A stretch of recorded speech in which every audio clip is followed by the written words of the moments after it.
बोले सतगुरुदेव भगवान की जय, माता जी की जय, दासम साध परिवार की जय।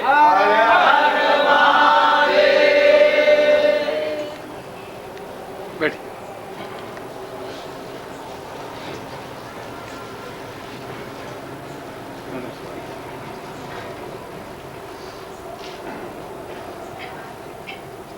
इस होली के सुअवसर पर प्रभु के श्री चरण में बैठकर आनंद के सागर में डूबने के सौभाग्य हमें मिला है। प्रभु हमारे अंतरात्मा से भक्ति भाव से जो भी भाव से निकला हुआ प्रणाम आपके चरण में स्वीकार करें। इस अवसर पर मैं दो शब्द प्रभु के चरण में हम सब की तरफ रख रहा हूँ। नित्याय सत्याय चिदात्मकाय नव्याय भव्याय परात्पराय शुद्धाय बुद्धाय निरंजनाथ नमस्तु नित्यम गुरुक्षेत्राय। नित्य सत्य चैतन्य भव्य परात्पर शुद्ध बुद्ध महान गुरु को हम सब प्रणाम वेली समर्पित करते हैं। हे गुरुदेव, हमारी तरफ से कोई त्रुटि हो तो क्षमा करें। इस सुअवसर पर प्रभु ने हम सबको एक साथ पिरोने की जो कष्ट उठाया है उस स्वरूप यहाँ समय समय पर प्रभु अपने गुरु भाई बहन से परिचित कराते हैं। इस अवसर पर हमारे दिल्ली के गुरु बहन कमला जी की तरफ से ये सब गुरु भाई और गुरु बहन की एक मिलाप के स्वरूप प्रभु की कृपा से आयोजन किया जा रहा है। और तो मैं उनसे निवेदन करूंगा कि इस अवसर पर प्रभु के चरण में माल्यार्पण देके इस सवाल का घोषित करें।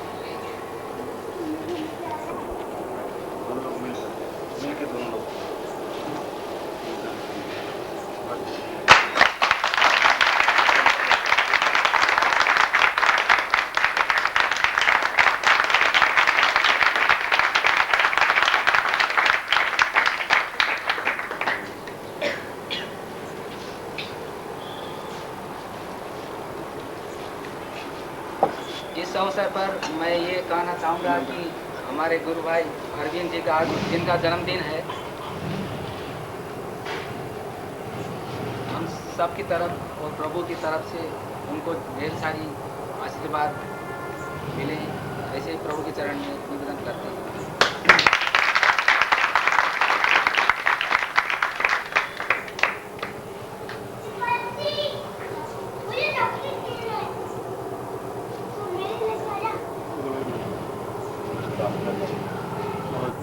ये फाल्गुन मास और ये दिन जिनको हम होली के नाम से विभूषित करते हैं, कहते हैं होली शब्द बहुत बाद में हुआ। हुतात्मा इति होली, जो अपने मन में तरंग पैदा कर सके उसके अंदर एक जागृति पैदा होती है, एक चैतन्यता पैदा होती है। जो अपने अंदर एक लहर पैदा कर सके, एक खुशी पैदा कर सके, एक प्रसन्नता पैदा कर सके। इसलिए हुतात्मा का मतलब है कि अंदर जो कुछ हमारे अंदर है, जो दबा हुआ है, प्रसन्नता, आह्लाद, खुशी, वह सब बाहर निकलने की क्रिया और स्पष्टता के साथ बाहर निकलने की क्रिया को होली कहते हैं। और कई हजार वर्षों से ये नहीं कोई हिरण्यकश्यप पैदा हुआ या उसको जलाया या होली को जलाया, उसी से होली तो पुराणों में भी वर्णन है। और किसी भी दिन होली मना सकते हैं, मगर यदि उसमें हमारे चेहरे पर एक प्रसन्नता का आह्लाद पैदा करने वाला हो, हम अंदर एक आह्लाद पैदा करें। और दूसरी बात, ये जो महीना होता है, बसंत प्रारंभ हो जाता है, पतझड़ खत्म हो जाता है, जो पीले पत्ते होते हैं पेड़ों के सब झड़ जाते हैं, नई कौंपलें आ जाती हैं, न गर्मी होती है, न सर्दी होती है, न बरसात होती है, एक वसंत ऋतु बहने लगती है, धान की कटाई हो जाती है, किसान फ्री हो जाते हैं और सारी आदमी में एक प्रसन्नता आ जाती है। किसान खुश हो जाते हैं, मेरे घर में धान आ गया। गरीब आदमी खुश हो जाता है कि अब कोई सर्दी गर्मी नहीं है। आम आदमी अंदर प्रसन्नता का अतिरेक करता है कि अब मेरे मन में एक जोश है, एक उमंग है, एक जवानी है, एक ताकत है। इन सारी चीज़ों की क्रिया को लेकर के जो शब्द बना है वह होली है। होली किसी चीज़ को जलाने की क्रिया या कोई उसकी बहन को पूतना को जला दिया इसलिए होली या कृष्ण, वो नहीं है, ऐसा शब्द शास्त्रों में नहीं है। और यदि इन दिनों में भी अंदर तरंग पैदा नहीं हो सके तो साल और पैदा हो ही नहीं सकती। इसमें भी अगर लहर, हिलोर, खुशी नहीं पैदा हो सकती तो फिर जिंदगी में पैदा होगी भी नहीं, फिर तो बेकार जीवन है। और ऐसे बेकार जीवन जीने वाले करोड़ों हैं या 100 में से 98 हैं जो उनके जीवन का उद्देश्य ही नहीं, लक्ष्य ही नहीं है, केवल स्वार्थमय है। और स्वार्थ में जीवन होता ही नहीं है। मैं ऐसा नहीं कह रहा हूँ आप परमार्थ बन जाए, मगर ऐसा भी कहता हूँ स्वार्थी भी नहीं बने। बिल्कुल एक बीच में जब खड़े रहेंगे तब आपके चेहरे पर प्रसन्नता प्राप्त हो पाएगी। स्वार्थी आदमी के चेहरे पर प्रसन्नता नहीं आ सकती और परमार्थी आदमी के चेहरे पर भी प्रसन्नता नहीं आ सकती। साधु संन्यासी के चेहरे पर प्रसन्नता आ ही नहीं सकती। अगर सही अर्थ में साधु है तो बिल्कुल गंभीर रहेगा, आएगा नहीं, इसलिए कि अंदर कुछ है ही नहीं, उसको हिलोर नहीं पैदा हो सकती। और स्वार्थी आदमी बिल्कुल एक ही बात सोचेगा, कैसे मैं इसको लूटूं, कैसे ठगूं, उसके अंदर हिलोर नहीं पैदा हो सकती। इन दोनों के बीच में खड़े होने की क्रिया को होली कहते हैं। जहाँ मेरे मन में किसी प्रकार कोई स्वार्थ नहीं है, लालच नहीं है, वहाँ घर लुटाने की क्रिया भी नहीं है। और ऐसा गाइड है जो आपके अंदर हुतात्मा जागृत कर सके।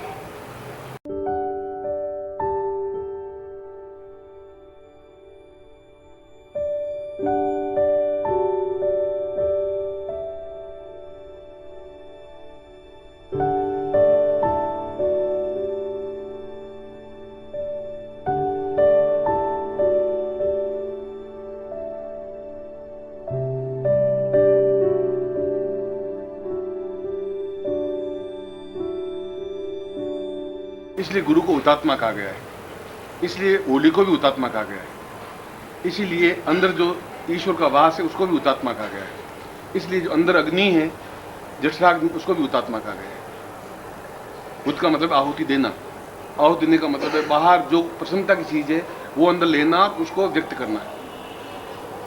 यूँ तो जीवन में दुख और तनाव अवसाद रहेंगे ही, मगर हकीकत में देखा जाए तो इस संसार में तनाव जैसी कोई चीज़ है नहीं, दुख जैसी कोई चीज़ है नहीं। भगवान ने बनाई नहीं है, हम एहसास करते हैं। मैं एहसास करता हूँ बहुत टेंस में हूँ, बहुत क्या टेंस में हूँ, आज कल उसका समाधान निकल जाएगा, परसों निकल जाएगा, निकलेगा ही निकलेगा। तनाव हम क्रिएट करते हैं, दुखी हम खुद अपने आप में दुखी बनते हैं। कल क्या होगा, और परसों लड़की 20 साल की हो गई तो क्या होगा, लड़का नहीं कमा के देगा तो क्या होगा, मैं मर जाऊंगा तो पीछे क्या होगा, जब होगा उसके लिए हम दुखी होते हैं। इसे दुख का कारण हम खुद हैं, तनाव का कारण भी हम खुद हैं। प्रभु ने तनाव नहीं बनाया है, उन्होंने दुख भी नहीं बनाया, उन्होंने वेदना भी नहीं बनाई है, उन्होंने कष्ट बनाया ही नहीं। क्रिएट हमने किया है। उस सारी नेगेटिव क्रिएट को समाप्त करने की क्रिया को होली कहते हैं। हमने होली का अर्थ गुलाल डालना, रंग डालना और कीचड़ डालना ये समझ बैठे। ये तो फूहड़ों की, गंवारों की, अनपढ़ लोगों की, जिनको ज्ञान चेतना नहीं, उनकी है ये एक व्यक्त करने की क्रिया है। बाकी हमारे शास्त्रों में फिर ऋग्वेद में होली का वर्णन है, और वहाँ से आज तक होली तो सब लोगों ने खेली। जितने सन्यासी हैं या गृहस्थ हैं या कृष्ण हैं और राधा हैं और कृष्ण हैं, गोपियाँ हैं, राम और सीता हैं, होली तो उन्होंने भी खेली है, होली उत्सव उन्होंने भी मनाया है। मगर उसमें शालीनता है, सभ्यता है, संस्कृति है, चेहरे पर एक उत्साह है, एक प्रसन्नता है। और यदि तुम्हारे चेहरे पर इन 4 दिनों में प्रसन्नता नहीं आ सकी तो बाकी 361 दिन भी नहीं आ पाएगी। तुम उसी में जलते रहोगे जो तुम्हारे अंदर तुम क्रिएट करते हो और वो वापस ओढ़ते हो। मैला कपड़ा नहीं धोगे तो वापस मैला कपड़ा पहनना ही पड़ेगा तुम्हें। प्रत्येक दिन सूर्य नवी तरीके से उगता है, और जहां सूर्य आज उगा है कल वहां उग ही नहीं सकता। यानी यहाँ पर सूर्य आज पूर्व दिशा में 352 डिग्री पर उगा है, कल 353 डिग्री पर ही उगेगा, 352 डिग्री पर नहीं उग सकता, क्योंकि पूर्व का विस्तार इतना लंबा चौड़ा है। तो सूर्य एक जगह नहीं उग सकता तो आप भी एक जगह स्थिर नहीं रह सकते। अगर स्थिर रहते हैं, दुख में ही रहते हैं, तो दुख आप क्रिएट कर रहे हैं।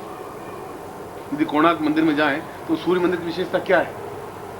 आपने कोणार्क को बाहर में देखा भुवनेश्वर के पास में, उसमें 365 छोटी छोटी बारियां हैं, झिड़कियां, और आप देखेंगे कि एक दिन इस बारी में से सीधी किरण अंदर जो सूर्य है उसके ऊपर पड़ती है, अगले दिन उसके अगले झरोखे से सूर्य की किरण पड़ेगी। इसका मतलब इतना डिफरेंस सूर्य के उगने में हुआ, इसलिए सूर्य मंदिर है वो। ये देखने की चीज है वहाँ, उन पत्थरों की मूर्तियों को देखने की चीज नहीं है। कितने उच्च कोटि के वैज्ञानिक थे जिन्होंने इस बात को सिद्ध किया। इसलिए ये जितना तनाव, जितना दुख, हाँ मैं 2 घंटे काम करते 11 बजे तक बहुत दुखी हूँ, आज उसने मुझे गाल दे दी, दुखी हूँ, गाल दे दी, उसका मुंह गंदा हुआ है, चांद को थूकेगा तो उसके चेहरे पर पड़ेगा। इसलिए मैं आपको ये नहीं करूँगा आप सन्यासी बन जाएं, ये भी नहीं करूँगा आप बिल्कुल भोगी बन जाएं। आप बीच में खड़े रहें, जो कुछ हो रहा है सब हो रहा है, आप नहीं चाहेंगे तभी होगा, आप चाहेंगे तभी होगा। इसलिए उसको, दुख को ही आप पकड़ते हैं, सुख को आप पकड़ते ही नहीं। मैं आपके चेहरे को देख के बहुत प्रसन्नता व्यक्त करूँगा, सुख है, मैं सोचूं साले कहाँ से आ गए बीच में, क्या करें सर, मैं दुखी हूँ। आप कहेंगे सर आप पैंट पहनते बहुत अच्छी लगती है, और पैंट होता मैं बहुत सुखी होता, सूट पहना होता, अब धोती पहना बहुत दुखी हूँ। ये सब हमारे कारण हैं। हमारे जीवन में सुख दुख हर्ष विषाद आह्लाद, पूड़ी सब्जी हलवा ये सब बनेंगे। खाली पूड़ी तो नहीं परोसेंगे, खाली हलवा भी नहीं खाया जाएगा, सब रंग होने चाहिए। इसलिए होली का तात्पर्य, रंग और गुलाल तो एक अभिव्यक्ति है, अंदर तुम्हारे है तो है, मुट्ठी पर गुलाल डालने से होली नहीं बन पाएगी, वो प्रसन्नता आ नहीं सकती जिंदगी में। इसलिए जिंदगी का प्रत्येक पल किसी का होकर के बिताना चाहिए या किसी को अपना बना करके बिताना चाहिए, उसको होली कहते हैं। दोनों में से एक काम करना पड़ेगा, या तो आप किसी को हो जाए, जब हो जाए तो आप स्वार्थ से परे हट जाएंगे, फिर आप खुद का स्वार्थ नहीं रहेगा, या किसी को अपना बना लें तो भी आप स्वार्थ से परे हट जाएंगे तो उनको आपने अपना लिया। दोनों स्थितियों में आप खड़े हैं, अभी आपके हाथ में है कि आप या तो हुतात्मा मीन्स गुरु, हुतात्मा माने कृष्ण, हुतात्मा माने ईश्वर, हुतात्मा माने ब्रह्म, और हुतात्मा मतलब आपका शरीर, आपके विचार, आपका चिंतन। आप उसको नेगेटिव थिंकिंग में डालिए, आपको कोई रोकने वाला नहीं है, आप पॉजिटिव थिंकिंग में डालिए, होने वाला नहीं है। मैं 14-15 साल का था, मेरे पिताजी मर गए, तब भी 4 महीने दुखी हुए, रोए, मतलब उसके बाद में जिंदगी चलती रही, और आज तक जिंदा रहते तभी जिंदगी मेरी चलती। इसलिए सन्यासी था तभी ठीक है, आज ठीक। इससे ज़्यादा बीमार मान लो मैं पूना में 6 महीने तक पड़ा रहा, तब भी मतलब ठीक था, अब भी ठीक है। ये तो शरीर है, सुख भी आएगा दुख भी आएगा, हम एहसास क्या करते हैं बस उस पर डिपेंड है। और जो एहसास करते हैं वही क्रिया हमारे शरीर को नेगेटिव थिंकिंग और पॉजिटिव थिंकिंग में लाएगी, उसी से हमारा पूरा साल कटेगा। होली अपने आप को एक विश्लेषण करने की क्रिया है, एक सोचने की क्रिया है, रीथिंकिंग करने की क्रिया, मुझे साल कैसे बिताना है, रोते हुए, कलपते हुए, दुखी होते हुए, दुख देते हुए, या प्रसन्नता के साथ मुस्कुराते हुए, चल चलाते हुए, क्षण भर रुककर, क्योंकि सारे काम निबट चुके होते हैं। इसमें फसल कट चुकी होती है, तनख्वाह आ चुकी होती है, फाइनेंशियल ईयर खत्म हो चुका होता है, सर्दी खत्म हो चुकी होती है, गर्म खत्म हो जाती है, पतझड़ खत्म हो जाता है, ठंडी शीतल बयार शुरू हो जाती है। वहां भी आप गर्मी के अंदर तपते हुए जैसे रहें, ये जीवन का मकसद है, ये जीवन का लक्ष्य है, जिसको हम नहीं समझ पा रहे हैं, जो समझने की क्रिया है। इसलिए आपके चेहरे पर जो आज से महीने भर पहले की रेखाएं थी, वो विषाद कल भी सुबह मैं आपको देखूंगा तो मैं आपको मरा हुआ ही समझूंगा। मैं कहां से आपको सजीव कहां से देखूंगा, जिंदा आपको देखूंगा कहां से। कुछ चेंज आप में आएगा आपके चेहरे पर, अंदर जो कुछ है वो चेहरे पर दिखे। चेहरा देखते मालूम पड़ जाएगा कि आदमी धोखेबाज है, भला है, बुरा है, आज इसमें खुशी है, प्रसन्नता है, अभिव्यक्ति है, नहीं है, ये चीज। इसलिए इस होली के पर्व पर जैसे इसने नित्याय सुधाय प्रबुद्धाय श्लोक बोला है, इसका मतलब है नित्यम नवीन बने, नित्यम शुद्ध बने, नित्यम प्रबुद्ध बने। और मैं कहता हूँ आप घोर स्वार्थी बने, और मैं आपको कहता हूँ घोर परमार्थी बने। मैं आपको घोर साधु भी नहीं बना रहा हूँ और घोर ग्रस्त भी नहीं बना रहा हूँ। और ये विचार इस प्रकार के भारतवर्ष में कोई विचार स्पष्ट कर नहीं पाता। या तो कहेगा तू सन्यासी बन, या तुमसे छीनेगा, या तुम्हें मूर्ख बनाएगा, या तुम्हें कुछ करेगा। न ऐसा मेरे मानस में है, न रहा है जिंदगी में। जो जिंदगी में शुरू में पकड़ रहा है वो आज भी पकड़ है, और भगवान कृष्ण भी पकड़ते थे। अब उनको आप पकड़ कहें या अच्छा कहें,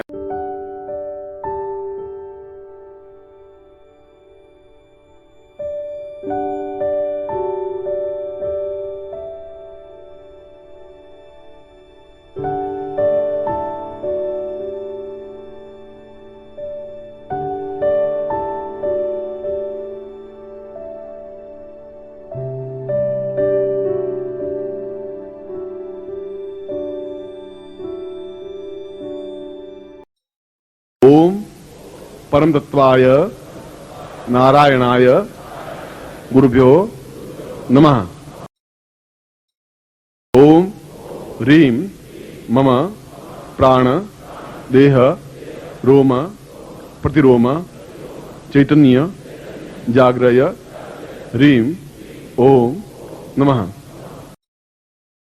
ओम भूर्भुवः स्वः तत्सवितुर्वरेण्यं भर्गो देवस्य धीमहि धियो यो नः प्रचोदयात्।